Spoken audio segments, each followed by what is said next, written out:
This is life and enterprise management. And so as a result, we want to make sure we work on both. We want to create a system that allows you to succeed in both areas, life and your enterprise. By the way, which one would you say is more valuable? Which one? That's not how most people live the game. Most people make it the enterprise. And as they make it the enterprise, they wake up and they have a tremendous amount of economic success if they're successful. And what's ironic is what makes you successful may not make you fulfilled. And so there's a big pull in our culture to go for what's most successful, what will reward you culturally with respect or acknowledgement or stars on your chart or economic rewards, thinking that will give us freedom. But how many of you have been very successful in business and not been free, i.e., your business, as it got more successful, demanded even more from you? How many have had this experience? Say aye. So what I want to really make sure that comes out of this is an evaluation of what your real gifts are that are going to fulfill you. Because many of you are living a script around your life that involves having an enterprise when really that may not be your true nature. That's not to say you can't do it.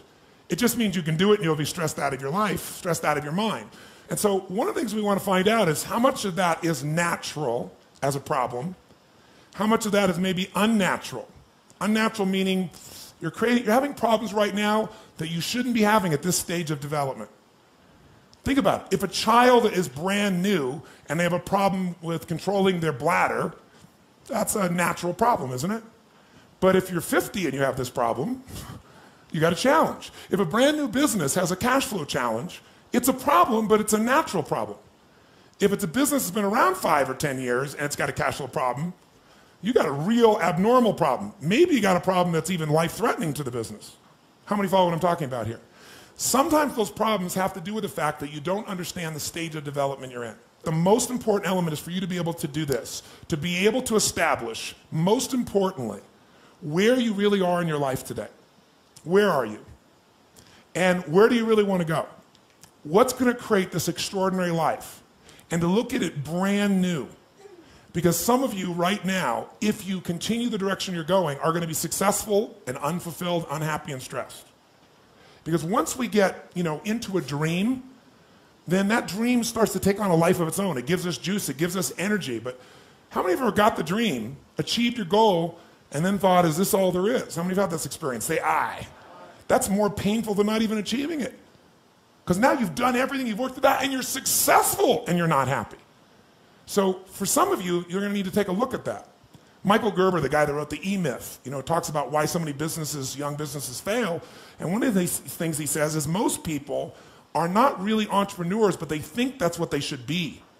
They think that's the sexy thing, that's the most attractive thing, that's the best answer.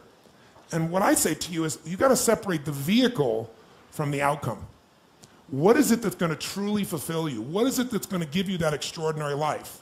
What's going to make things magnificent on your terms, not somebody else's terms, not your father, your mother, your background? What is that really? Separate the vehicle, because there's many ways to get to that vehicle. I was here in town just the other day, and I met a gentleman over here, Steve Wynn's a good friend of mine, who started, who basically built most of Las Vegas. And he built just recently, the Wynn Casino, not a few years back, $2.7 billion hotel. The most expensive individual building ever individually financed. Give you an idea, the first estimates on the rebuilding of the World Trade Centers were 1.7 billion, 2.6 billion for a hotel, right? This man has the ability to take large risks, and he has the ability to really succeed in a major way. But I bring that up because I was in town, and for our new home, we have these hot springs, we're getting some really large crystals, and there's a guy in town who has this crystal shop, right? But you gotta make an appointment to see the guy. It's unbelievable. So I get to know him and talk to him and find out he's great friends with Steve. He's been skiing with Steve for 20 years. This guy used to have this business. He sold the business, didn't actually make that much money, but he was tired of the stress of the business. And he said, I'm just going to do what I love. And what I love to do is ski every day.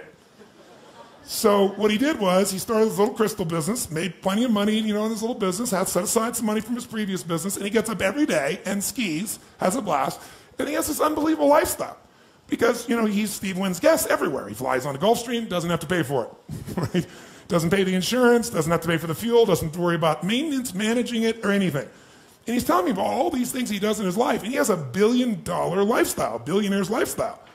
But he structured his life in a way that's fulfilling, where he has time for his grandkids, where he has time for his wife, where he has time for his passions. But he just does it in a different way. He had this big dream he said of making this gigantic business, and all it did was stress him out. Now, I'm not saying that's the answer for you, but I'm saying sometimes you got to reevaluate what's going to really make you fulfilled. What is your gift? Are you an artist? Are you the talent that can produce something no one else produces as a skill or a product or a service or some impact? Are you incredibly good at management? You really know how to manage or lead people? Are you an extraordinary entrepreneur that can take that gigantic gut load of risk and can create the vision and attract the talent that you need and the managers and leaders?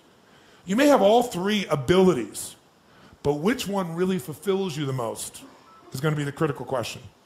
Because we tend to want to do them all, especially in a room like this, because you're all overachievers, right? Me too. And you say, well, I can do all these. Yes, you can, but what will it do to your quality of life?